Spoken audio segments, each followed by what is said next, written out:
Friend, स्वागत है आप सभी का हमारे YouTube चैनल ट्रिकी गुरुजी में। आप सब कैसे हैं? उम्मीद है आप सब अच्छे और स्वस्थ होंगे। तो फ्रेंड, आज हम सब बात करने वाले हैं आरआरबी ग्रुप डी में पूछे जाने वाले उन सभी महत्वपूर्ण प्रश्नों को जिन्हें आरआरबी ने कई बार अपने पूर्व में आयोजित परीक्षाओं में पूछा है। तो चलिए फ्रेंड, शुरू करते हैं। इससे पहले जो भी भाई बहन हमारे इस चैनल पर नए हो, चैनल को सब्सक्राइब कर लेंगे और बेल आइकन को भी प्रेस कर देंगे, जिससे हमारे आने वाली अगली वीडियो का नोटिफिकेशन आप सभी को तुरंत प्राप्त हो सके। तो चलिए फ्रेंड, बिना देर के हुए शुरू करते हैं। सो फ्रेंड, पहला प्रश्न आपका दिया गया है कि रक्त में लाल रंग निम्न से किसके कारण होता है। अर्थात बात की जाए खून का जो रंग लाल होता है वह किसके कारण होता है। तो चलिए फ्रेंड, ऑप्शन को देखते हैं। ऑप्शन ए आपका दिया गया plasma, option B haemoglobin, option C RBC या फिर ऑप्शन डी डब्ल्यूबीसी। तो फ्रेंड, बात की जाए रक्त में लाल रंग किसके कारण होता है, तो यह आपका होता है हीमोग्लोबिन के कारण। ऑप्शन बी इसका राइट आंसर हो जाएगा, हीमोग्लोबिन। चलिए फ्रेंड, अब अगले प्रश्न को देखते हैं। अगला प्रश्न आपको दिया गया है कि शरीर में हीमोग्लोबिन का कार्य क्या है। अर्थात बात की जाए हीमोग्लोबिन का कार्य, तो शरीर में हीमोग्लोबिन का कार्य क्या होता है। ऑप्शन ए ऑक्सीजन का परिवहन करना, ऑप्शन बी जीवाणुओं का नाश करना, ऑप्शन सी रक्ताल्पता का निवारण करना या फिर ऑप्शन डी लौह का उपयोजन करना। तो फ्रेंड, बात की जाए हीमोग्लोबिन के कार्य की, तो हीमोग्लोबिन का कार्य होता है ऑक्सीजन का परिवहन करना। ऑप्शन ए इसका राइट आंसर हो जाएगा, ऑक्सीजन का परिवहन करना। चलिए फ्रेंड, अगले प्रश्न को देखते हैं। अगला प्रश्न आपका दिया गया है हीमोग्लोबिन किसका महत्वपूर्ण घटक है। अर्थात हीमोग्लोबिन बात की जाए किसका महत्वपूर्ण घटक है। तो चलिए फ्रेंड, ऑप्शन को देखते हैं। ऑप्शन ए आरबीसी का, ऑप्शन बी डब्ल्यूबीसी का, ऑप्शन सी पट्टिकाडु का या फिर ऑप्शन डी जी द्रव्य का। तो फ्रेंड, बात की जाए हीमोग्लोबिन जिसका महत्वपूर्ण घटक है वह है आपका आरबीसी, जो कि आपका ऑप्शन ए में दिया गया है और यही आपका राइट आंसर हो जाएगा, आरबीसी, रेड ब्लड सेल। चलिए फ्रेंड, अगले प्रश्न को देखते हैं। अगला प्रश्न आपको दिया गया है हीमोग्लोबिन का कार्य क्या है। अर्थात हीमोग्लोबिन का कार्य क्या होता है। ऑप्शन ए एमिनो अम्ल उपलब्ध कराना, ऑप्शन बी ऑक्सीजन ले जाना, ऑप्शन सी एंजाइम उपलब्ध कराना या फिर ऑप्शन डी उत्सर्जन में सहायता करना। तो फ्रेंड, बात की जाए हीमोग्लोबिन के कार्य की, तो हीमोग्लोबिन का कार्य होता है ऑक्सीजन का परिवहन करना या ऑक्सीजन ले जाना, जो कि आपका ऑप्शन बी में दिया गया है और यही आपका राइट आंसर हो जाएगा, ऑक्सीजन ले जाना। चलिए फ्रेंड, अगले प्रश्न को देखते हैं। अगला प्रश्न आपका दिया गया है कि निम्नलिखित में से किसकी सहायता से रक्त द्वारा ऑक्सीजन ले जाया जाता है। अर्थात वह क्या है जिसकी सहायता से रक्त द्वारा ऑक्सीजन ले जाया जाता है। ऑप्शन ए लोहित कोशिकाएं, ऑप्शन बी विम्बाणु जिसे हम थ्रोम्बोसाइट्स कहते हैं, ऑप्शन सी लसिकाणु जिसे हम लिम्फोसाइट कहते हैं या फिर ऑप्शन डी श्वेताणु जिसे हम ल्यूकोसाइट कहते हैं। तो फ्रेंड, बात की जाए जिसके द्वारा ऑक्सीजन ले जाया जाता है वह क्या है, वह आपका लोहित कोशिका है, जो कि आपको ऑप्शन ए में दिया गया। यही आपका राइट आंसर हो जाएगा, लोहित कोशिका। अर्थात इसी की सहायता से रक्त द्वारा ऑक्सीजन ले जाया जाता है। चलिए फ्रेंड, अगले प्रश्न को देखते हैं। अगला प्रश्न आपको दिया गया है मानव शरीर में भीतर खून निम्न में से किसकी उपस्थिति के कारण नहीं जमता। अर्थात मानव शरीर में जो रक्त बहता है वह किस चीज की उपस्थिति के कारण वह जम नहीं पाता। तो ऑप्शन दिया गया है हीमोग्लोबिन के कारण, ऑप्शन बी हिपेरिन के कारण, ऑप्शन सी फाइब्रिनोजेन के कारण या फिर ऑप्शन डी इनमें से कोई नहीं। तो फ्रेंड, बात की जाए मानव शरीर के भीतर जो खून है वो उसके न जमने का कारण है हिपेरिन। ऑप्शन बी इसका राइट आंसर हो जाएगा, हिपेरिन। अर्थात इसी के कारण ही मानव शरीर में जो खून बहता है वह जम नहीं पाता। चलिए फ्रेंड, अगले प्रश्न को देखते हैं। अगला प्रश्न आपका दिया गया है रुधिर से प्लाज्मा में निम्नलिखित में से किसके द्वारा एंटीबॉडी निर्मित होती है। अर्थात रुधिर में जो प्लाज्मा होती है उसके द्वारा किसके द्वारा एंटीबॉडी निर्मित होती है। ऑप्शन ए मोनोसाइट के द्वारा, ऑप्शन बी लिम्फोसाइट के द्वारा, ऑप्शन सी ईसोसिनोफिल के द्वारा या फिर ऑप्शन डी न्यूट्रोफिल के द्वारा। तो फ्रेंड, बात की जाए रुधिर से प्लाज्मा में लिम्फोसाइट के द्वारा ही एंटीबॉडी निर्मित होती है। ऑप्शन बी इसका राइट आंसर हो जाएगा, लिम्फोसाइट। चलिए फ्रेंड, अगले प्रश्न को देखते हैं। अगला प्रश्न आपका दिया गया है कि लाल रक्त कणिकाएं जिसे आरबीसी कहते हैं वह कहाँ उत्पन्न होते हैं। अर्थात आरबीसी का निर्माण कहाँ पर होता है। ऑप्शन ए यकृत में होता है, ऑप्शन फेफड़े में होता है, ऑप्शन सी वृक्क में होता है या फिर ऑप्शन डी अस्थि मज्जा में होता है। तो फ्रेंड, बात की जाए रेड ब्लड सेल जिसे हम लाल रक्त कणिकाएं कहते हैं, इनका जो निर्माण या जो उत्पन्न होते हैं ये अस्थि मज्जा में उत्पन्न होते हैं। ऑप्शन डी इसका राइट आंसर हो जाएगा, अस्थि मज्जा। तो फ्रेंड, आपको ये सीरीज कैसी लग रही है। ये सीरीज मोस्ट इंपॉर्टेंट होने वाली है क्योंकि ये सब प्रश्न कई बार प्रतियोगी परीक्षाओं में पूछे गए हैं। रेलवे ने तो पूछा ही है, साथ साथ एसएससी वालों ने भी कई बार इन प्रश्नों का रिपीटेशन किया हुआ है। तो फ्रेंड, ये सब प्रश्न आप अच्छे से कर लेंगे। चलिए फ्रेंड अगले प्रश्न को देखते हैं। अगला प्रश्न आपका दिया गया है, जीव विज्ञान शब्द का प्रयोग सर्वप्रथम किसने किया था? अर्थात वह वैज्ञानिक या साइंटिस्ट कौन थे जिन्होंने सर्वप्रथम जीव विज्ञान शब्द का प्रयोग किया था? ऑप्शन ए अरस्तु ने किया था, ऑप्शन बी पुरकिंजे ने किया था, ऑप्शन सी वॉन मॉल ने किया था, या फिर ऑप्शन डी लैमार्क था ट्रेविडेंस ने किया था। तो फ्रेंड बात कीजिए जीव विज्ञान शब्द का सर्वप्रथम प्रयोग, तो ये आपका किए थे लैमार्क था ट्रेविडेंस ने। ऑप्शन डी इसका राइट आंसर हो जाएगा, लैमार्क था ट्रेविडेंस ने। Option D is the right answer. चलिए फ्रेंड अगले प्रश्न को देखते हैं। अगला प्रश्न आपका दिया है, जीव विज्ञान के जनक के नाम से जाने जाते हैं, अर्थात फादर ऑफ बायोलॉजी कौन है? ऑप्शन ए अरस्तु हैं, ऑप्शन बी डार्विन है, ऑप्शन सी लैमार्क है, या फिर ऑप्शन डी पुरकिंजे हैं। तो फ्रेंड बात कीजिए फादर ऑफ बायोलॉजी या जीव विज्ञान के जनक, तो ये आपके अरस्तु हैं। ऑप्शन ए इसका राइट आंसर हो जाए अरस्तु, अर्थात अरस्तु को ही फादर ऑफ बायोलॉजी या जीव विज्ञान के जनक या जीव विज्ञान के पिता के नाम से जाना जाता है। चलिए फ्रेंड अगले प्रश्न को भी करते हैं। अगला प्रश्न आपका दिया है, चिकित्सा शास्त्र का जनक किसे कहा जाता है? मोस्ट इंपॉर्टेंट प्रश्न, कई बार एसएससी ने तो पूछा ही है कि चिकित्सा शास्त्र का जनक किसे कहा जाता है। ऑप्शन ए अरस्तु को, ऑप्शन बी थियोफेस्टस को, ऑप्शन सी हिपोक्रेटस को, या फिर ऑप्शन डी गैलन को। तो फ्रेंड बात कीजिए चिकित्सा शास्त्र के जनक को, तो चिकित्सा शास्त्र का जनक हिपोक्रेटस को कहा जाता है। ऑप्शन सी इसके राइट आंसर हो जाएगा, हिपोक्रेटस को। Option C is the right answer. चलिए फ्रेंड अगले प्रश्न को देखते हैं। अगला प्रश्न आपका दिएगा, बॉटनी शब्द की उत्पत्ति किस भाषा से हुई है? अर्थात बॉटनी शब्द की उत्पत्ति जिस भाषा से हुई वह भाषा कौन सी है? ऑप्शन ए फ्रेंच भाषा, ऑप्शन बी लैटिन भाषा, ऑप्शन सी पुर्तगाली भाषा, या फिर ऑप्शन डी ग्रीक भाषा। तो फ्रेंड बात कीजिए बॉटनी शब्द की उत्पत्ति, तो ये आपकी हुई ग्रीक भाषा से। ऑप्शन डी इसका राइट आंसर हो जाएगा, ग्रीक भाषा। चलिए फ्रेंड अगले प्रश्न को देखते हैं। अगला प्रश्न आपको दिया गया, फाइकोलॉजी में किसका अध्ययन किया जाता है? अर्थात फाइकोलॉजी के तहत हम किसका अध्ययन करते हैं? ऑप्शन ए शैवाल का, जिसे हम एल्गी कहते हैं, ऑप्शन बी कवक का, जिसे हम फंगिस कहते हैं, ऑप्शन सी परिस्थितिकी का, जिसे हम इकोलॉजी कहते हैं, या फिर ऑप्शन डी विषाणु का, जिसे हम इंग्लिश में वायरस कहते हैं। तो फ्रेंड बात कीजिए फाइकोलॉजी, तो इसके तहत हम शैवाल का अध्ययन करते हैं। ऑप्शन ए इसका राइट आंसर हो जाएगा, option A is the right answer. चलिए फ्रेंड अगले प्रश्न को देखते हैं। अगला प्रश्न आपको दिया गया कि पर्यावरण का अध्ययन जीव विज्ञान की किस शाखा के अंतर्गत किया जाता है? अर्थात जीव विज्ञान की वह शाखा जिसके अंतर्गत हम पर्यावरण का अध्ययन करते हैं। ऑप्शन ए कार्यिकी, जिसे हम इकोलॉजी कहते हैं, ऑप्शन बी आनुवांशिकी, जिसे हम जेनेटिक्स कहते हैं, ऑप्शन सी पारिस्थितिकी, जिसे इकोलॉजी कहा जाता है, या फिर वर्गीकी, जिसे हम टैक्सोनॉमी कहते हैं। तो फ्रेंड बात कीजिए पर्यावरण का अध्ययन किसका? पर्यावरण का अध्ययन जिसके अंतर्गत किया जाता है वह आपका है पारिस्थितिकी, जो कि आपका ऑप्शन सी में दिया गया। अब यही आपका राइट आंसर हो जाएगा, इकोलॉजी या पारिस्थितिकी। चलिए फ्रेंड अगले प्रश्न को देखते हैं। अगला प्रश्न आपका दिया गया, डेंड्रोलॉजी का संबंध किससे है? डेंड्रोलॉजी का संबंध किससे है? फ्रेंड आप सब देख रहे हैं कि विज्ञान की शाखाएं, जो विभिन्न शाखाएं, उनसे कितने प्रश्न बन रहे हैं। तो आपको विज्ञान की जितनी भी शाखाएं हैं उनको तो एक बार देख ही लेना है। तो चलिए फ्रेंड देखते हैं डेंड्रोलॉजी का संबंध किससे है। ऑप्शन ए पुष्पों के अध्ययन से, ऑप्शन बी वृक्षों के अध्ययन से, ऑप्शन सी झाड़ियों के अध्ययन से, या फिर ऑप्शन डी पौधों के अध्ययन से। तो फ्रेंड बात कीजिए डेंड्रोलॉजी, तो यह आपका संबंध है झाड़ियों के अध्ययन से। ऑप्शन सी इसका राइट आंसर हो जाएगा, अर्थात डेंड्रोलॉजी, झाड़ियों के अध्ययन से संबंधित विज्ञान ही डेंड्रोलॉजी कहलाता है। चलिए फ्रेंड अगले प्रश्न को देखते हैं। अगला प्रश्न आपको दिया कि पुष्पों का अध्ययन क्या कहलाता है? मोस्ट इंपॉर्टेंट प्रश्न है फ्रेंड, इसको आप डबल स्टार लगा लीजिए। मोस्ट कई बार ये प्रतियोगी परीक्षा में पूछा हुआ है कि पुष्पों का अध्ययन क्या कहलाता है। Option A anthology, option B agrostology, option C phenology, या फिर ऑप्शन डी पॉलिनोलॉजी। तो फ्रेंड बात की जाए पुष्पों के अध्ययन को, तो पुष्पों का अध्ययन को एंथ्रोलॉजी कहा जाता है। ऑप्शन ए इसका राइट आंसर हो जाएगा, एंथोलॉजी। चलिए फ्रेंड अगले प्रश्न को देखते हैं। अगला प्रश्न आपको दिया गया है, जीव विज्ञान एवं वातावरण की अंतर अभिक्रिया से संबंधित जीव विज्ञान की शाखा कहलाती है। अर्थात बात कीजिए जीवों और वातावरण की जो अंतर अभिक्रिया से संबंधित जो जीव विज्ञान की शाखा है उसे हम क्या कहते हैं? ऑप्शन उसे हम पादप भूगोल कहते हैं, ऑप्शन बी उसे हम पारिस्थितिकी कहते हैं, ऑप्शन सी उसे हम कार्यिकी कहते हैं, या फिर ऑप्शन डी उसे हम आनुवंशिकी कहते हैं। तो फ्रेंड बात कीजिए जीवों और वातावरण का जब संबंध हो जाए या आंतरिक अभिक्रिया हो तो उसको हम पारिस्थितिकी के नाम से जानते हैं, इकोलॉजी। ऑप्शन बी इसका राइट आंसर हो जाएगा, पारिस्थितिकी। चलिए फ्रेंड अगले प्रश्न को देखते हैं।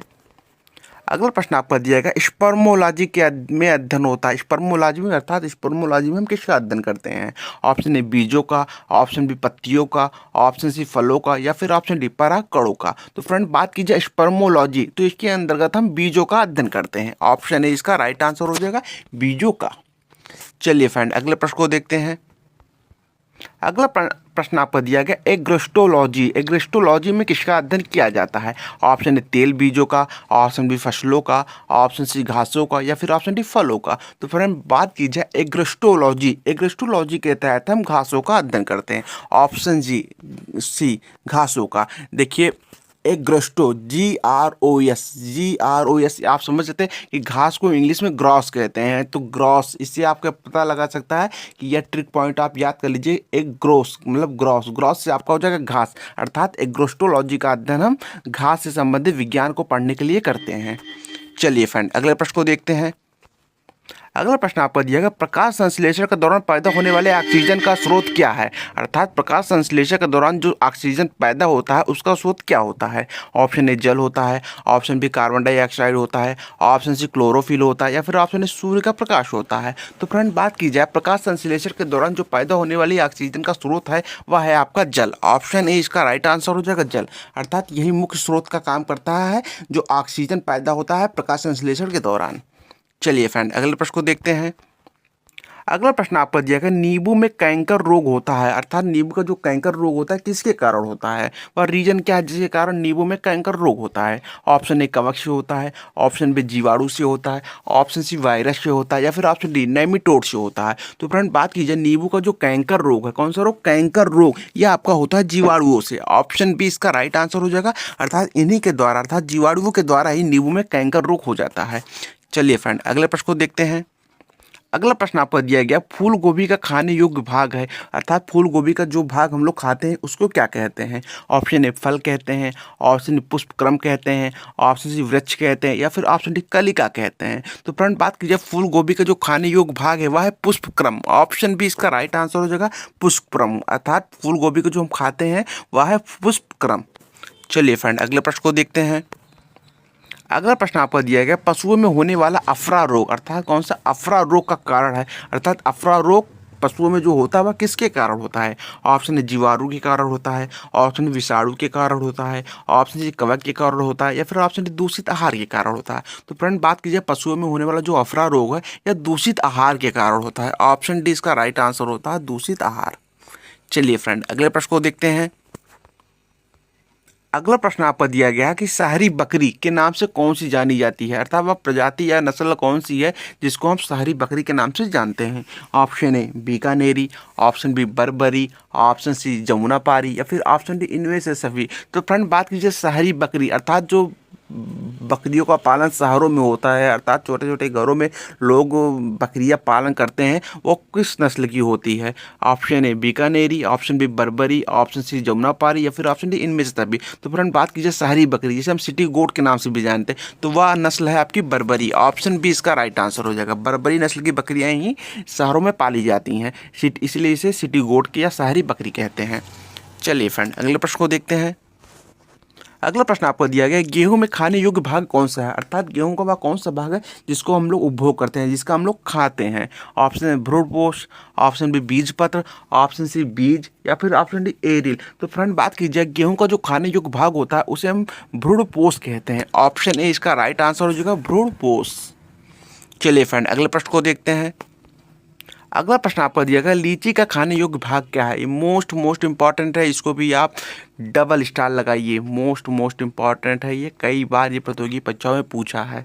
रेलवे ने भी इसको कई बार प्रतियोगी परीक्षा में पूछा है। पिछली बार जब रेलवे ने एग्जाम कराया था तो अधिकतर लगभग ज़्यादा से ज़्यादा सीट में ये क्वेश्चन दिया गया था कि लीची का खाने योग्य भाग कौन सा होता है। तो चलिए फ्रेंड ऑप्शन को देखते हैं। ऑप्शन ए खाने योग्य भाग बीज होता है, एरिल होता है, मध्यवित्ती होता है, या भ्रूणपोष होता है। तो फ्रेंड बात की जाए लीची का जो खाने योग्य भाग होता है वह होता है आपका एरिल। ऑप्शन बी इसका राइट आंसर हो जाएगा, अर्थात लीची का जो खाया हुआ भाग खाया जाता है उसे हम एरिल कहते हैं।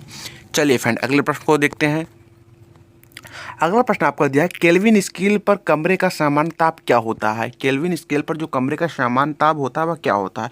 ऑप्शन ए 37 केल्विन होता है, ऑप्शन बी 373 केल्विन होता है, ऑप्शन सी 300 केल्विन होता है या फिर ऑप्शन डी 310 केल्विन होता है। तो फ्रेंड बात की जाए केल्विन स्केल पर जो कमरे का सामान्य ताप होता है वह होता है 300 केल्विन। ऑप्शन सी इसका राइट आंसर हो जाएगा 300 केल्विन। चलिए फ्रेंड अगले प्रश्न को देखते हैं। अगला प्रश्न आपको दिया गया है 1 न्यूटन किसके बराबर होता है, अर्थात 1 न्यूटन बराबर क्या होता है। Option A 9.8 metre, option B 10⁵ dyne, option C 10 डेग या फिर ऑप्शन डी 4.18 जूल। तो 1 न्यूटन किसके बराबर होता है। बात की जाए 1 न्यूटन की तो यह होता है 10⁵ डाइन के, क्या 10⁵ डाइन के, जो कि आपका ऑप्शन बी में दिया गया है। यही आपका राइट आंसर हो जाएगा। ये 10⁵ डाइन है, 10⁵ डाइन, इसको आप यही कहेंगे 10⁵ डाइन। चलिए फ्रेंड अगले प्रश्न को देखते हैं। अगला प्रश्न आपको दिया एमिनो अम्ल मिलते हैं, अर्थात एमिनो अम्ल हमें कहाँ क्या कैसे प्राप्त होते हैं। ऑप्शन स्टार्च में प्राप्त होते हैं, वसा में प्राप्त होते हैं, ऑप्शन तेल में प्राप्त होते हैं या फिर ऑप्शन डी प्रोटीन में प्राप्त होते हैं। तो ऑप्शन डी इसका राइट आंसर हो जाएगा, अर्थात एमिनो अम्ल जो होते हैं वो हमें प्रोटीन से प्राप्त होते हैं या प्रोटीन में मिलते हैं। जहाँ कहीं भी एमिनो अम्ल आए तो उसका आशय आप प्रोटीन से ही समझिएगा। चलिए फ्रेंड अगले प्रश्न को देखते हैं। अगला प्रश्न आपका दिया पारा का अयस्क है, अर्थात पारा किसका अयस्क है, वह कौन सा धातु है जिसके द्वारा हमें पारा प्राप्त किया जाता है, या पारा किसका अयस्क है। ऑप्शन ए मैलेने का, ऑप्शन बी कैलोमाइट का, ऑप्शन सी सिनेबार का या फिर ऑप्शन डी पेटिसाइट का। तो फ्रेंड बात कीजिए पारे के अयस्क की, तो पारा आपका सिनेबार का अयस्क है। ऑप्शन सी इसका राइट आंसर हो जाएगा सिनेबार। चलिए फ्रेंड अगले प्रश्न को देखते हैं। अगला प्रश्न आपको दिया गया कि एक एवोग्रादो संख्या का मान होगा, अर्थात एक एवोग्रादो की संख्या किसके बराबर होती है। ऑप्शन ए 6.022 इंटू 10⁻23 के, ऑप्शन बी 6.022 इंटू 10⁻23 के, ये तो लगभग एक ही दिया गया है। Option C 10⁻19 and option D 10⁻19। Sorry ये माइनस या प्लस का होगा, लेकिन इसका जो राइट आंसर हो जाएगा ये हो जाएगा ऑप्शन बी, इसका राइट आंसर हो जाएगा, जो कि आपका ऑप्शन ए में भी दिया गया है। तो अर्थात इसका आप right answer option B and option A दोनों को मान सकते हैं। बस आपको ये ध्यान रखना होगा कि ये 10⁻23 है, क्या 10⁻23, 10⁻23। अब ये 23 इसको काट दीजिए, 6.022 इंटू 10⁻23, यही आपका राइट आंसर हो जाएगा। चलिए फ्रेंड अगले प्रश्न को देखते हैं। अगला प्रश्न आपको दिया गया है पर्यावरण में अजैव अवयव का उदाहरण है, अर्थात अजैव अवयव पर्यावरण में किसे कहते हैं। ऑप्शन ए वनस्पति को, ऑप्शन बी जानवर को, ऑप्शन सी वायु को या फिर ऑप्शन डी सभी को। तो फ्रेंड बात की जाए पर्यावरण में अजैव अवयव को तो वह वायु हो जाएगा। ऑप्शन सी इसका राइट आंसर हो जाएगा, ये अजैव अवयव, ऑप्शन सी वायु। चलिए फ्रेंड अगले प्रश्न को देखते हैं। अगला प्रश्न आपका दिया गया कि जीन बने होते हैं, अर्थात जीन किससे बने होते हैं। ऑप्शन ए डीएनए के बने होते हैं, ऑप्शन बी आरएनए के बने होते हैं, ऑप्शन प्रोटीन के होते हैं या फिर ऑप्शन डी कोई नहीं। तो फ्रेंड बात की जाए जीन तो ये बने होते हैं डीएनए के, किसके डीएनए। और बात की जाए जीन अधिकतर आपको ऑप्शन में कभी कभी मिल जाएगा जीन डीएनए और प्रोटीन से मिलकर बने होते हैं, लेकिन यहाँ पर अलग अलग ऑप्शन दिया गया है। अगर इस प्रकार ऑप्शन दिया जाए तो जीन को हम डीएनए से ही मिलाएंगे, लेकिन जीन जो बने होते हैं वह डीएनए और प्रोटीन से मिलकर बने होते हैं। चलिए फ्रेंड अगले प्रश्न को देखते हैं। अगला प्रश्न आपको दिया कि सहजीविता का उदाहरण कौन सा है। सहजीविता का उदाहरण कौन सा है। Option A lichen, option B कवक, ऑप्शन सी अधिपादप या फिर ऑप्शन डी सभी। तो फ्रेंड बात कीजिए सहजीविता का उदाहरण तो लाइकेन, ऑप्शन ए इसका राइट आंसर हो जाएगा। सहजीविता का बहुत अच्छा उदाहरण लाइकेन है। चलिए फ्रेंड अगले प्रश्न को देखते हैं। अगला प्रश्न आपको दिया गया कि आंखों से दिखने वाला क्षुद्र ग्रह का नाम क्या है। आंखों से दिखने वाला अर्थात वह कौन सा क्षुद्र ग्रह है जिसको हम आंखों से देख सकते हैं। ऑप्शन ए गुइस एपेक्स, ऑप्शन बी चारवेस्टा या फिर ऑप्शन सी एंड्रोमेडा या फिर ऑप्शन डी सीरस। तो फ्रेंड बात की जाए आंखों से दिखने वाला जो क्षुद्र ग्रह है वह है आपका चारवेस्टा, ऑप्शन बी इसका राइट आंसर हो जाएगा। और फ्रेंड इसी के साथ आज की ये सीरीज यहाँ पर समाप्त हो रही है। जाते जाते आप सभी एक क्वेश्चन ले जाइए। आपका आखिरी जो क्वेश्चन था वह था कि आंखों से दिखने वाला क्षुद्र ग्रह क्या है। तो फ्रेंड आप ये कमेंट करके बताइएगा कि आंखों से दिखने वाला कुल कितने ग्रहों को हम नंगी आंखों से देख सकते हैं। अगर मतलब डायरेक्ट हम कितने ग्रहों को अपनी आंखों से देख सकते हैं, उन ग्रहों का नाम आपको कमेंट में करना है। और फ्रेंड, अगर ये वीडियो आपको पसंद आई हो तो वीडियो को ज़्यादा से ज़्यादा लाइक और शेयर जरूर कीजिएगा, तथा जो भी भाई बहन हमारे साथ नए जुड़े हुए हैं वह चैनल को सब्सक्राइब कर लेंगे और बेल आइकन को भी प्रेस कर देंगे, जिससे हमारे आने वाली अगली वीडियो का नोटिफिकेशन उनके पास तुरंत पहुँच सके। धन्यवाद।